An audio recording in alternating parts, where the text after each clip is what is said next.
మంత్రివర్యులు వాకిటి శ్రీహరి గారు మాట్లాడిన తర్వాత అభివాదన చేసుకుందాం. Please sir.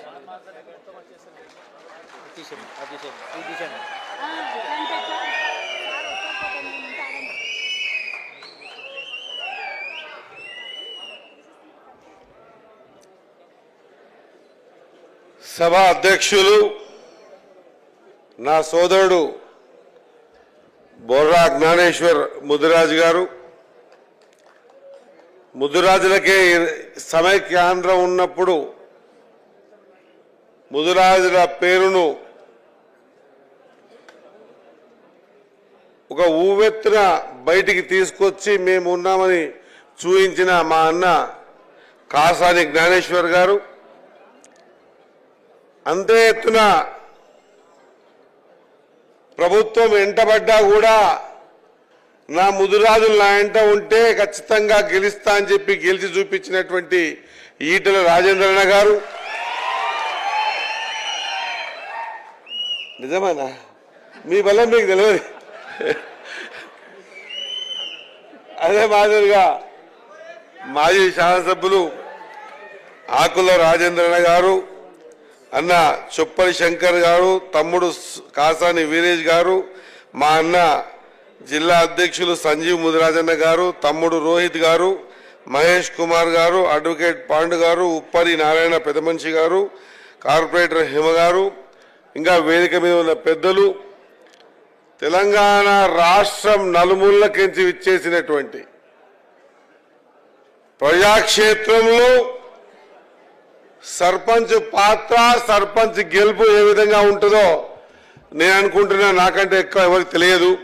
నేను 26 ఏళ్ల వయసులో మక్తల్ మేజర్ పంచాయతీ సర్పంచ్గా గెలిచినప్పుడు మక్తల్లో మెజారిటీ అంటే 99% భారతీయ జనతా పార్టీ ఒక 16 సభ్యులు, ఓ 10 మంది సభ్యులు టీడీపీ గెలిస్తే నేను ఒక సర్పంచ్గా కాంగ్రెస్ నుంచి గెలిచే సందర్భం చూసా. కాబట్టి సర్పంచ్గా గెలిచిన తర్వాత నా రాజకీయం స్టార్ట్ అయింది.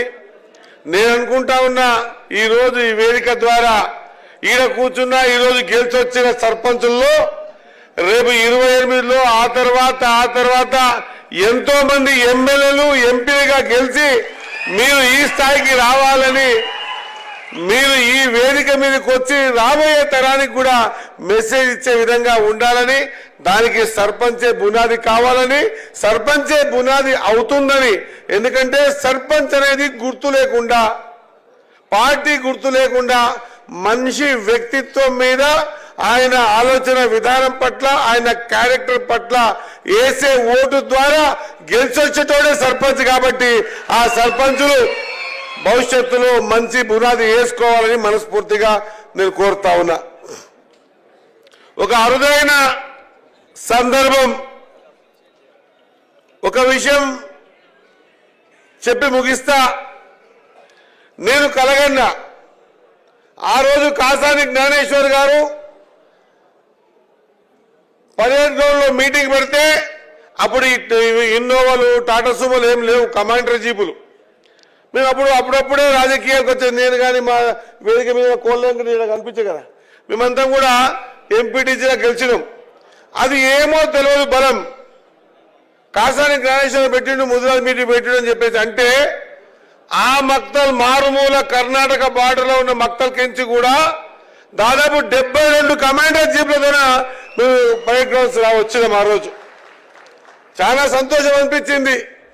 ఆ తర్వాత రాను కొంత చెడు ప్రభావం కనిపిస్తున్న సందర్భంలో ఈ మధ్య కాలం నేను ఖచ్చితంగా ఇది జరగాలని 1కి 10 సార్లు బొర్రా జ్ఞానేశ్వర్ గారి అధ్యక్షుని పిలిపించి, అలా ఒక వేదిక మీద మనమంతా కనిపించాలి, మనకు వేరే ఆలోచన విధానాలు లేవు, జాతి బాగుపడాలని అనుకుంటున్నాం కాబట్టి మనం వేదిక మీద ఉందామని చెప్పేసి అని మాట్లాడినప్పుడు ఏ ఒక్కరు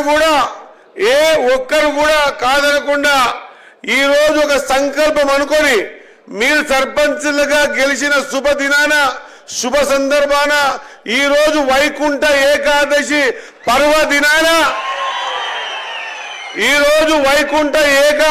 పర్వదినాన, నా జాతి బిడ్డలంతా కూడా ఒక వేదిక మీద కూర్చున్న సందర్భం ఇది కదా ముదిరాజుల మార్పు వచ్చింది అనడానికి ఒక శుభ సూచకం అని చెప్పి నేను మీ అందరికీ తెలియజేస్తా ఉన్నా. మిత్రులారా, ముదిరాజులం మనం ఆలోచన చేయాలి. మన ఆలోచన విధానం మారింది. మేము కూడా రాజకీయాల్లో రాణిస్తాం, విద్య ఉద్యోగాల్లో లేదా ఆర్థిక స్థితిగతుల్లో రాణిస్తామనేటువంటి మంచి ఆలోచన విధానాన్ని మార్పు వచ్చిందని చూపించడానికి ఈ వేదికనే సాక్ష్యమని నేను అనుకుంటా ఉన్నా. ఆ సాక్ష్యమే ఈరోజు రాజేంద్ర భాజపా అయినా, బండ ప్రకాష్ అన్న కాంగ్రెస్ అయినా, కాసాని జ్ఞానేశ్వరన్ బీఆర్ఎస్ అయినా, నేను కాంగ్రెస్ అయినా పార్టీల కండువల్ని పక్కకు పెట్టి ముదిరాజుల అభ్యున్నతే ఎజరంగా బట్టి ముదిరాజు కండువ వేసుకొని మీ అందరికీ ఒక హామీ ఇవ్వాలి. ఈ వేదికని మీ ముందుకు వచ్చినాం. మీరు కూడా 2-3 రోజుల్లో ఇంత పెద్ద ఎత్తున మూలకెంచి వచ్చి గెలిచి వచ్చిన సర్పంచులు, ఉప సర్పంచులు, వార్డు సభ్యులందరికీ కూడా మా అందరి తరఫున, ముదిరాజ్ ఫైనాన్స్ కార్పొరేషన్ తరఫున, ముదిరాజుల సంఘం తరఫున, తెలంగాణ ముదిరాజులు ఏకము ఒకటే ఉంటారనే సంకేతం ద్వారా మీ అందరికీ కూడా శుభాకాంక్షలు, అభినందనలు తెలియజేస్తా ఉన్నా. సోదరులారా, చాలా సభల్లో మాట్లాడతాం, మన స్ఫూర్తి మనకు తెలియదు, ముదిరాజుల బలం ముదిరాజులకు తెలియదు. కానీ చాలా సందర్భాల్లో కొంత బాధ కూడా పడతాం. ఆ సందర్భాన్ని పక్కన పెడితే మనముగా పండుగ సాయన పోరాటంతో కామ్రేడ్ కేవల్ కిషన్ గారి పట్టుదల, హైదరాబాద్ తొలి మేయర్ కొర్వి కృష్ణస్వామి మేధస్సు, డిప్యూటీ సీఎంగా పనిచేసిన జగన్నాథ్ రావు గారి పాలన దక్షత, మాజీ మేయర్ లక్ష్మీనారాయణ నిబద్ధత, కానిస్టేబుల్ కృష్ణయ్య త్యాగం, పాలమూరు ఎలసత్యం ధైర్యం, ఈ విధంగా అందరి కలగోల్పే ఈ రోజు గెలిచిన నా ముదిరాజు బిడ్డలను తెలియజేస్తా ఉన్నా. మనమందరం కూడా మహాత్మా జ్యోతిరావు పూలే, సావిత్రిబాయి పూలే స్ఫూర్తితో ముందుకు సాగాలి. డాక్టర్ బిఆర్ అంబేద్కర్ గారు ఇచ్చినటువంటి అధికారంలో మన వాట మనం తీసుకునేటువంటి సందర్భాన్ని వెతకాలి. ఇదొక్కటే కాదు, పల్లెలు పట్టుకొమ్మల్లాగా బలపడాలి.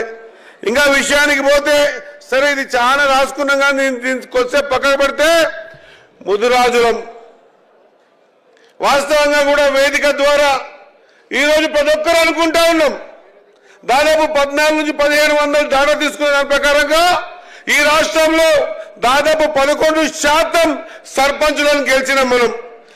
అదే మాదిరిగా ఉప సర్పంచులమైనాం, 5000కు పైగా కౌన్సిలర్లు అయినాం. ఈ సంఖ్య మనకు గ్రామ పంచాయతీలో కనిపిస్తా ఉన్నది. సంఖ్య ఎక్కువ ఉందని చెప్పేసి జిస్కి జితని ఆబాదీ హై ఉస్కు ఉత్నా ఇత్తేదారి మిల్నా చాహియే అనే ఆలోచనతో, ఆ సంకల్పంతో ఈరోజు కులగణన చేస్తే డాటాకి ఎంపైరికల్ డాటా ద్వారా ముదిరాజులమే ఎక్కువ ఉన్నామని సంఖ్య కూడా మనకు తెలిసిపోయింది. సంఖ్య కౌంటింగ్ లో తెలుస్తా ఉంది. సంఖ్య మాట్లాడకడా, దయచేసి మాట్లాడుకో, కిందికి పోండి ప్లీజ్. సంఖ్య జనాభాలో తెలుస్తా ఉంది, సంఖ్య సర్పంచుల గెలుపులో తెలుస్తా ఉంది, సంఖ్య ఉప సర్పంచుల గెలుపులో కూడా అధికారికంగా ముదిరాజులే గెలిచడం, కౌన్సిలర్లను కూడా అధికారికంగా ముదిరాజులమే గెలిచడం. కానీ బాధ అంతా ఎక్కడొస్తుందంటే, ఇంత పెద్ద ప్రామాణికమైనటువంటి సంఖ్య అసెంబ్లీలో లేదు, పార్లమెంట్ లో లేదు, మిగతా అధికారం వచ్చే కార్యక్రమాల్లో లేదు. దానికి కావాల్సిన ఆలోచన ఏంటి? ఆ ప్రణాళిక ఎక్కడుంది? ఎట్లా మనం బయటపడాలి? ఒకరికి ఒకరు తోడైతే, ఒకరికి 10 మంది తోడైతే మనం ఆలోచన విధానాన్ని బయటికి ఎట్లా తీసుకురావాలి? దాదాపు ఎన్నో శతాబ్దాల నుంచి ఆలోచన ఉన్నటువంటి బీసీ డీబీకి ఏకు రాకపోవడానికి కారణం ఏంది? ఎందుకంటే చట్టసభల్లో మనం లేవు కాబట్టి ఈ రోజు మనం వెనుకబడిపోతున్నాం అన్నమాట. మర్చిపోద్దని తెలియజేస్తా ఉన్నా. 100% చెప్తా ఉన్నా ఈ మాట. ఒక అధికారంలో ఉన్నటువంటి మంత్రిగా చెప్తా ఉన్నా. మంత్రి అయినా కూడా ఖచ్చితంగా ఇంత సంఖ్యాబలం కలిగినటువంటి మనమందరం కూడా ఎందుకు చట్టసభల్లో లేకపోతా ఉన్నాం, ఎందుకు పార్లమెంట్ సభలో కాలేకపోతున్నామని నిజంగా కూడా ఒక దిక్కు బాధ అనిపిస్తా ఉంది. ఖచ్చితంగా మీరంతా ఆలోచన చేయాలి. దీనికి కావాల్సిన ప్రణాళిక ఏర్పాటు చేసుకోవాలి. సంఖ్యాపరంగా మనం ఇంత ఉన్నాం, అదే సంఖ్యాపరంగా మనం అసెంబ్లీలో ఉంటే మన D/19 కేజీ A/కి రావడం ఇంత కష్టసాధ్యం కానే కాదు అన్న విషయాన్ని గుర్తు చేస్తా ఉన్నా. ఒకవేళ సెలవులు అడిగిన 2 సంవత్సరాలు అయింది, మంత్రి పదవి రాలేదు, లేటుగా వచ్చింది. ఆ కారణాలన్నీ కూడా ఖచ్చితంగా ప్రభుత్వం ఆలోచన చేసినప్పుడు ఒక సందర్భంలో మీడియా పాయింట్లో కూర్చుంటే అడిగిన ఒక మీడియా మిత్రులను అడిగాడు విలేకరి, సోదరా నీకు అంత ఇంపార్టెంట్ అయింది మంత్రి పదవా లేకుంటే నీకు ఒకవేళ బీసీ D/KG A/1 కావాలన్నాడు. నేను ఒకటే మాట చెప్పిన, ఒకవేళ సందర్భం వస్తే నీకు మంత్రి కావాలన్నా బీసీ A/1 కావాలంటే క్షణం ఆలోచన చేయకుండా బీసీ A/1 నాకు కావాలి, నాకు మంత్రి పదవి వద్దు అని చెప్పేంత ధైర్యం కూడా ఉంది అని తెలియజేస్తా ఉన్నా. నేను వేదిక మీద పెద్దలందరినీ కోరుతా ఉన్నా, కాసాని జ్ఞానేశ్వర్ గారు కానివ్వండి, ఈటల రాజేందర్ గారు కానివ్వండి, లేదా బండా ప్రకాశ్ కానివ్వండి, లేదా కార్పొరేట్ చైర్మన్ కానివ్వండి, మీ అందరి ముందర మేము పిల్లలం. ఈరోజు నేను మంత్రిగా లేని ఇక్కడ ఈరోజు ఒక ముదిరాజ్ కార్యకర్తగా నిలబడి మాట్లాడుతా ఉన్నా. నేను నా జాతి కోసం సందర్భంలో రాష్ట్రాన్ని మొత్తం చూడాల్సిన అవసరం ఉంది. రాష్ట్రాన్ని మొత్తం చూసుకుంటూ, అన్ని కులాలను చూసుకుంటూ, అన్ని మతాలను చూసుకుంటూ, బీసీ ఎస్సీ ఎస్టీ మైనార్టీ అగ్రవర్ణాల పేదలను చూసుకుంటూ రాజ్యాంగబద్ధంగా ప్రతి అవసరాన్ని ప్రతి సందర్భాన్ని కూడా ఖచ్చితంగా ముందుకు తీసుకుపోతూ కూడా వెనకబడిన నా జాతి గురించి కూడా ఆలోచన చేయాల్సిన అవసరం నాకు ఎంతైనా ఉంది అని గర్వంగా తెలియజేస్తా ఉన్నా. దీనికి కావాల్సింది ఓపిక, దీనికి కావాల్సింది సంయమనం, దీనికి కావాల్సింది రేపు మనం నిజంగా కూడా ఒక అడుగు ముందుకు పోయి ఖచ్చితంగా శాసనసభలో కూర్చోవాలి. ఎందుకు 10 మంది కూర్చోవాలి? బండి ప్రకాశ్ మనం 35 మందిని కూర్చోవాలి శాసనసభలో. దానికి ఏం ఏర్పాటు చేయాలి, ఎట్లా బయటికి పోవాలి, ఎట్లా బయటపడాలి? ఒక కౌన్సిలర్, ఒక ఉప సర్పంచ్, ఒక సర్పంచ్ గెలవడంలో ఎంత ఇబ్బంది ఉందో అంతకంటే ఎక్కువ ఇబ్బంది రాజ్యాంగంలో. ఒకవేళ రాజ్యాంగాన్ని మనం సవరించుకొని లేదా మాకు చట్ట భద్రత కల్పించాలి, ముదిరాజుల సంఖ్య ఎక్కువ ఉంది, బీసీ D/19 కేజీ A/1కి రావాలంటే మా అధికారికంగా మా వాటా మాకు ఇవ్వండి అని అడిగే సందర్భం చట్టసభలో మనం ఉంటే ఖచ్చితంగా త్వరితగతిగా వస్తుండే. నిజంగా కూడా చెప్తా ఉన్నా, నాకు చాలా మంది సూచన కూడా చేశారు మాట్లాడే ముందు, అన్నా జాగ్రత్త, నువ్వు గవర్నమెంట్ లో ఉన్నావు. ఎస్, నేను గవర్నమెంట్ లో ఉన్నా. నేను ముఖ్యమంత్రి గారిని ఒప్పించేటువంటి బాధ్యత తీసుకుంటా. ఖచ్చితంగా ముఖ్యమంత్రి గారిని ఏదైతే మీరు సలహాలు సూచనిస్తారో ఆ సూచనల ప్రకారంగా బీసీలకు D/19 కేజీ A/1కి రావాలి. ఆనాడు రాజశేఖర రెడ్డి గారు జడ్చర్ల బై ఎలక్షన్ లో ఇచ్చిన మాట, ఆ మాట ప్రకారంగా అప్పుడే అయిపోతా ఉండే. కానీ ఆ రోజు కోర్టుకు పోయి బీసీ A/1కి సంబంధించిన కొంతమంది వ్యక్తులు కోర్టుకు పోయి ఆపడం జరిగింది. ఆ తర్వాత ఈ మధ్య కాలం కొత్త ప్రపోజల్ పెట్టాం. అది రాజేంద్రతో మాట్లాడినా, ప్రకాశంతో మాట్లాడినా, అదే మాదిరిగా జ్ఞానేశ్వర్తో మాట్లాడినా బీసీ D/19 కేజీ A/1 రావాలని మళ్ళా ఈ రోజు అనుకుంటే కూడా ఖచ్చితంగా మళ్ళా కోర్టుకు పోయేటువంటి సందర్భం ఉంటుంది. అందుకే ముఖ్యమంత్రి గారితో కోరినాం, ఎట్లా డెడికేషన్ కమిషన్ మనకి ఇచ్చింది, మన కులాల వారిగా ఎంత వాటా ఉందో డెడికేషన్ కమిషన్ చెప్పింది, బీసీ కమిషన్ చెప్పింది. కాబట్టి అత్యధిక సంఖ్య కలిగినటువంటి చేపలు వృత్తి బతుకుతున్నటువంటి ముదిరాజులు కూడా బీసీ A/1 లో ఏవైతే సౌకర్యాలు ఉన్నాయో ఆ A/2 ఇస్తారా, A/3 ఇస్తారా, A/10 ఇస్తారా, మాకు బీసీ A/1 లో ఉన్నటువంటి అన్ని ఫలాలు కూడా మాకు అందాలే, ఆ రంగా చట్టం తీసుకురావాలని చెప్పడం జరిగింది. దీని మీద పెద్దలు ఆలోచన చేయాలి. నేను ఇదివరకే జ్ఞానేశ్వరం చెప్పిన, అలా నేను కూడా ఈ వేదికల మీద మాట్లాడేటప్పుడు నేను కూడా ఒక ముదిరాజ్ బిడ్డగా మీ దగ్గరకు వస్తా. ప్రతి కార్యక్రమం కూడా ముదిరాజ్ కార్పొరేషన్, ముదిరాజ్ ఆఫీసులో జరగాలి. ఎందుకంటే రాబోయే రోజుల్లో ఒక ఎమ్మెల్యేకు, ఒక ఎంపీకో పోటీతత్వం కంటే ముదిరాజ్ చైర్మన్ కావాలంటే ఇంకా ఎక్కువ పోటీ ఉండే విధంగా మనం కార్యాచరణ తీసుకోవాల్సిన అవసరం ఉన్నది. కాబట్టి సోదరులారా, మీ అందరికీ కూడా ఒక మాట ఇస్తా ఉన్నాం. మీరు సర్పంచ్గా గెలిచారు, మీరు ప్లాట్ఫామ్ ఏర్పాటు చేసుకోండి. ఒక సేవా గుణం మాత్రమే, ఒక దాన గుణం మాత్రమే, ఒక కలుపుకపోయే తత్వం మాత్రమే, ఆపదలో ఆదుకునే తత్వం మాత్రమే మీ ప్లాట్ఫామ్ ని, మీ బునాదిని లెంటల్ సీకులు వేసి ఎంత గట్టిగా చేస్తుందో అంత గట్టిగా చేస్తుంది. దాని మీద నువ్వు ఎన్ని అంతస్తులను కట్టుకోవచ్చు. ఈ సర్పంచ్ అనేది మీకు సేవకి ఇచ్చిన నిదర్శనం. మీరు మంచోళ్ళని మీ ఊర్లో మిమ్మల్ని నమ్మి ఓటేసేటువంటి సందర్భం, ఆ సందర్భాన్ని ఖచ్చితంగా మీరు తూచ తప్పకుండా ఆ నమ్మకాన్ని నిలబెట్టాలని కోరుతా ఉన్నా. రాజకీయాలు ఏమైనా అవుతుండొచ్చు కాక, రాజకీయ పదవులు ఎవరికి శాశ్వతం కాదు. కానీ రాజకీయంగా ఉన్నప్పుడు ప్రజల ఆశీర్వాదం ఇచ్చినప్పుడు మనం ఎంత చేయగలిగినామని చెప్పేసి రాజకీయం బాగా గుర్తుపెట్టుకోవాలి సోదరులారా.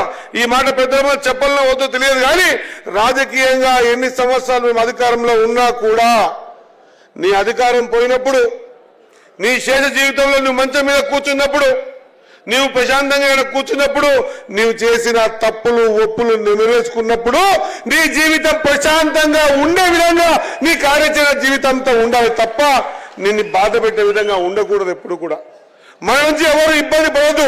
ఒకరికి సాయం చేస్తామా చెయ్యమా వేరే మాట, కానీ చెడు మాత్రం చేయకూడదు. రాజకీయాల్లో చట్టసభల్లో ఉన్నటువంటి మాలాంటి వాళ్ళని కూడా ఖచ్చితంగా సందర్భం వచ్చినప్పుడు ఏ సందర్భమైన ఖచ్చితంగా జాతి కోసం, మన ప్రాంతం కోసం, మన పరిసరాల కోసం, మన అవసరాల కోసం ఖచ్చితంగా ముందు నిలబడాల్సిన అవసరం ఉన్నది. ఖచ్చితంగా మీ అందరూ తెలియజేస్తా ఉన్నా, ఎటువంటి పరిస్థితుల్లో కూడా ఈ ప్రధానమైనటువంటి 3-4 అంశాల మీద చర్చ జరుగుతూ ఉంది. బీసీ D/9 A/1 సంబంధించిన విషయంలో నేను వీలవుతే ఈ వేదిక ద్వారా మాట ఇస్తా ఉన్నా. ఏ పెద్ద మనుషుల మీద కూర్చున్నామో ఇంతమందిని సీఎం గారి ముందర కూర్చోబెట్టి ఆ డిసిషన్ తీసుకునే విధంగా నేను ప్రయత్నం చేస్తా. ఖచ్చితంగా అతి త్వరలో కూర్చోబెడతాను తెలియజేస్తా ఉన్నా. మనం చేద్దాం. మళ్ళొక్కసారి ఇంతమంది ముదిరాజులు గతంలో కాసాని జ్ఞానేశ్వర్ గారు పరేడ్ గ్రౌండ్స్ లో ఏ విధంగా అయితే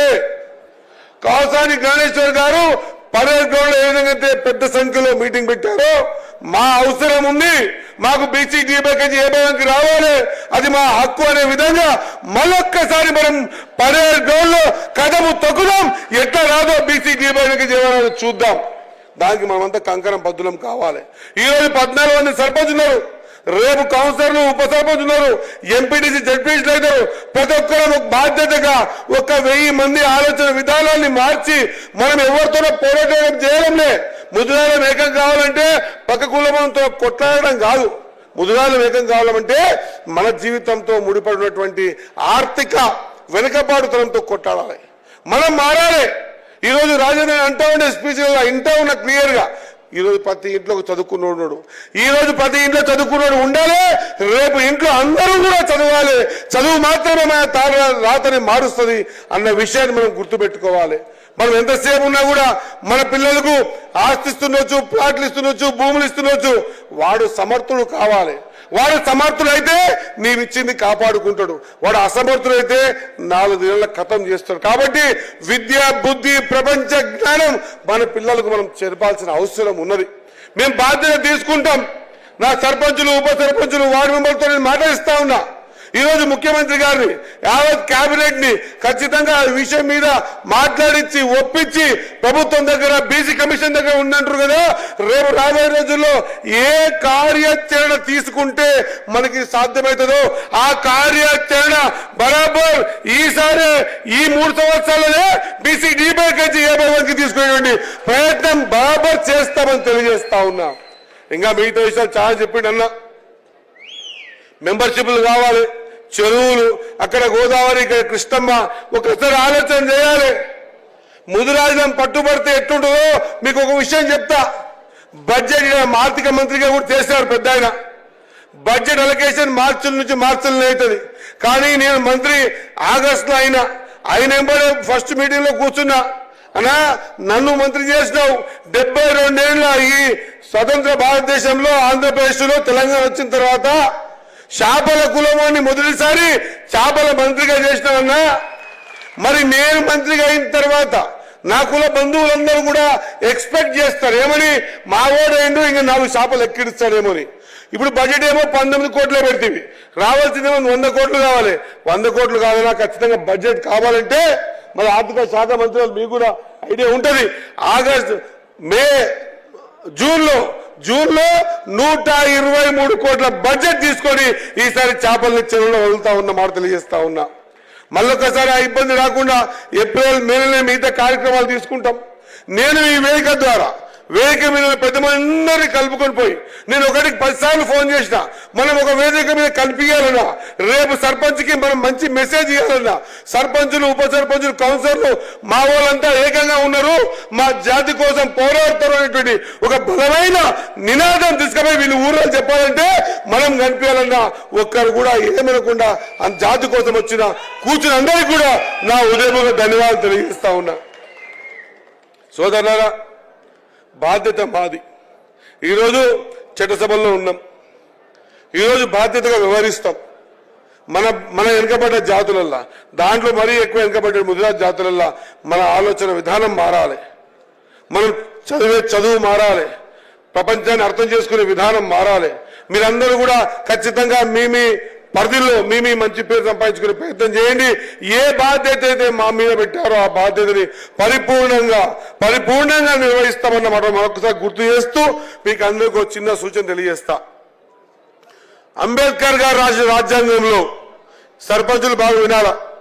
అంబేద్కర్ గారు రాసిన రాజ్యాంగంలో ప్రజల డబ్బుని భారత ప్రభుత్వము అనే చెక్కు, ప్రజల డబ్బు భారత ప్రభుత్వం అనే చెక్కు సంతకం పెట్టి డ్రా చేసే అధికారం మంత్రిగా నాకు లేదు, ఎంపీగా అన్నకు లేదు, ఎమ్మెల్సీగా అన్నకు లేదు, జ్ఞానేశ్వరులకు లేదు, ఎవరికి లేదు.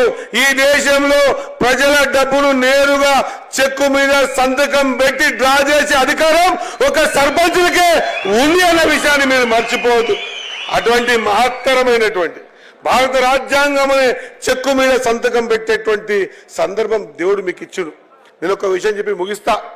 మా దగ్గర ఒక పెద్ద మనిషి ఉంటుండే, పేరు చెప్పాలో నాకు తెలియదు కానీ ఆ పెద్ద మనిషి చాలా సందర్భాలని అల్లుడా అని పిలుస్తుండే, మామ అని పిలుస్తుండే. ఏం మేము అంటే రాజకీయాలు చాలా యాక్టివ్గా ఉంటుండే. చాలా 30 ఏళ్ళ రాజకీయ అనుభవం ఉంది ఆయనకు. ఆ అనుభవం అతను చాలా పెద్ద ఎల్లుడి గారితో, నాయుడు గారితో అందరూ పనిచేస్తూ ఉండే. ఆయన చాలా సందర్భాలు అంటూ ఉండే, అరే పిల్లగా అంటుండే, ఫస్ట్ తర్వాత అల్లుడా అంటుండే. అల్లుడా నాకు జీవితంలో కోరిక ఉందిరా అని అంటుండే. ఏది చెప్పమా అంటుండే. నేను సర్పంచ్ అయిన తర్వాత నన్ను మళ్ళీ కలిసి అల్లా నాకు జీవితంలో చెప్పవు కదా మమ్మ చెప్పంటే, ఏం లేదురా, ఇంత పెద్ద ఆస్తి ఉంది, నాకు 100 ఎకరాల భూమి ఉంది, ఊర్లో పెద్ద మనిషిని, పెద్ద పేరుంది, ఎన్నో డబ్బులు ఖర్చు పెడతా, ఏమైనా చేస్తా కానీ నా జీవితంలో ఒక్కసారైనా సర్పంచ్ చచ్చిపోవాలని ఉంది నాకు అంటుండేది. వాస్తవంగా చెప్తున్నా, ఆ పెద్ద మనిషి సర్పంచ్ కాకుండానే చచ్చిపోయా. నిజంగా కూడా అంటే సర్పంచ్ కావాలని కళ్ళకంటే రావాలి. మీ రాతలో అదృష్టంలో ప్రజలకు సేవ చేయాలని ఉంది కాబట్టి మీరు సర్పంచ్ లైన్లు, ఉప సర్పంచ్ లైన్లు, కౌన్సిలర్ లైన్లు. కాబట్టి ఈ అద్భుతమైన అవకాశాన్ని, ఈ పునాదిని గట్టిగా వేసి రాబోయే రోజుల అంచెలంచెలుగా, ఇంతకుముందు 600 మంది సర్పంచులే ఉండ్రి, ఈ రోజు రిజర్వేషన్ల ప్రక్రియ ఇంకా దానికోసం కొట్లాడుతున్నాం, 42% కొట్లాడుతున్నాం. రాజకీయాలు ఇక్కడ మాట్లాడొద్దు కాబట్టి ఒక్క అక్షరం కూడా బయటికి తీయకుండా 100% బీసీల పట్ల 42% రిజర్వేషన్ కోసం ఎంతవరకైనా తెగించి పోరాటం చేస్తా అన్నమాట మరొకసారి గుర్తు చేస్తూ, మరొకసారి మీ అందరికి కూడా భగవంతుడు మీ కష్టంతో వచ్చినటువంటి ఈ ప్రజలు ఇచ్చిన అవకాశాన్ని మంచి బునాది వేసుకొని రాబోయే రోజుల్లో మీరు పై స్థాయికి ఎదిగి మీరొచ్చి ఈడొచ్చి మాట్లాడే స్థాయికి ఎదగాలని కోరుకుంటూ, ఇంకో ప్రధానమైన అంశం ఏముందంటే 5 కోట్లతో ఆ బంగ్లా, 5 ఎకరాల భూమి, 5 కోట్లతో 5 ఎకరాల భూమి ఫైనాన్షియల్ క్లియరెన్స్ అయితే లేదు. మా బండ ప్రకాశం నాకు తెలుసు. ఖచ్చితంగా మనం ఒక మీటింగ్ పెట్టుకుందాం. ఖచ్చితంగా బీసీ టీబైకి A1 లాగా మనకు కూడా చట్టసభ మనకు కూడా రిజర్వేషన్ రావాలి, మనకు కూడా 5 కోట్లు కావాలి. ఖచ్చితంగా ఇంకా చాలా విషయాలు ఉన్నాయి, రిజర్వేషన్ సంబంధించిన విద్యా ఉద్యోగాల్లో ఉన్నాయి. ఇవన్నీ కూడా మనకు సముచితంగా రావాలి అనేటువంటి కార్యక్రమాన్ని పెద్దలతో చర్చించి మళ్ళొక పెద్ద బహిరంగ సభ ఏర్పాటు చేసి ఖచ్చితంగా ప్రభుత్వాన్ని ఒప్పించి మెప్పించి మీకు కావాల్సిన సౌకర్యాలు తీసుకురావడానికి మేము సిద్ధంగా ఉంటామన్న మాట గుర్తు చేస్తూ, మీరందరూ కూడా 3 రోజుల్లోనే ఇంత పెద్ద వ్యవధిలో వచ్చి ఈ కార్యక్రమాన్ని చేసినందుకు నా కోరిక ఉండే, ఖచ్చితంగా మీరందరూ ఊరల్లో, గ్రామాలలో, జిల్లా హెడ్ క్వార్టర్లలో ఎక్కడుంది పోయి ముదిరాజులు ఒకరొకరు గ్రూప్ ఉన్నారు, ఒకడు అక్కడిక్కుతాడు, ఒకడు ఇక్కడ, ఎక్కడిక్కడు ముదురాజుల సర్పంచులు ఇంకే ఇంతమంది ఉన్నాం. ఖచ్చితంగా దీన్ని దాటిస్తాం. మీరు రాబోయే రోజుల్లో ఇట్లా అంటే మీ సెల్ ఫోన్ రికార్డ్ చేయండి, ముదిరాజు సన్మానం రికార్డ్ చేయండి, గ్రూపులలో పెట్టండి. ముదిరాజులు మీ ఆలోచన ప్రకారం అక్కడిక్కడ లేరు, ఒకటే వేదిక మీద ఉన్నారు, ఒకటే కాన్సెప్ట్ లో ఉన్నారు. ఆ కాన్సెప్ట్ అంతా ముదిరాజు జాతిని పైకి తీసుకురావడానికి కంకణం కట్టుకున్నారు అని చెప్పే మెసేజ్ మీరు గ్రామాన ఇవ్వాలని తెలియజేసుకుంటూ మీరందరూ కూడా ఈ కార్యక్రమాన్ని సక్సెస్ చేసినందుకు ఇక్కడ విచ్చేసిన ప్రతి ఒక్కరికి కూడా నా హృదయపూర్వక ధన్యవాదాలు. మరీ ముఖ్యంగా ఈ కార్యక్రమాన్ని జయప్రదం చేయడానికి బొర్రా జ్ఞానేశ్వర్ గారు, ఆయనతో పాటు ఒక టీం అంతా కూడా ఆరిస్టల్ పనిచేసింది కాబట్టి పనిచేసేవాడు ఎప్పుడు కూడా వెనకనే ఉంటాడు. వాళ్ళకు కూడా మీ తరఫున మా తరఫున హృదయపూర్వక ధన్యవాదాలు తెగించి ముగిస్తా ఉన్నా. జై హింద్, జై ముదిరాజ్.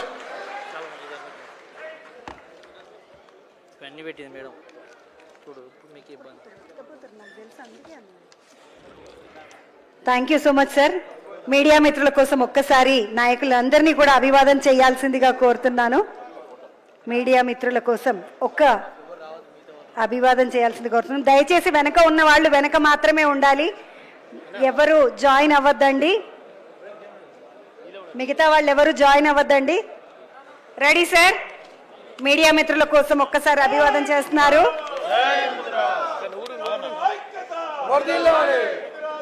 ఐక్యత